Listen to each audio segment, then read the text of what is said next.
మానవతా స్వచ్ఛంద సేవా సంస్థ నిర్వాహకుడు ఆలపాటి నాగేశ్వరరావు మృతి చెందారు.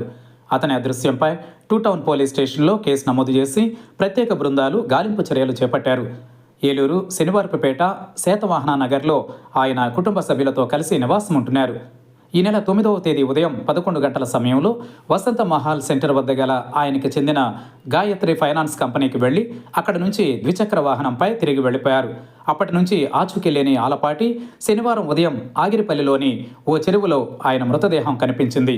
దీంతో స్థానికులు పోలీసులకు సమాచారం ఇవ్వడంతో పోలీసులు చెరువు సమీపంలోనే ఆయన ప్రయాణించిన వాహనం ఉండడంతో ఆలపాటి నాగేశ్వరరావుగా గుర్తించారు.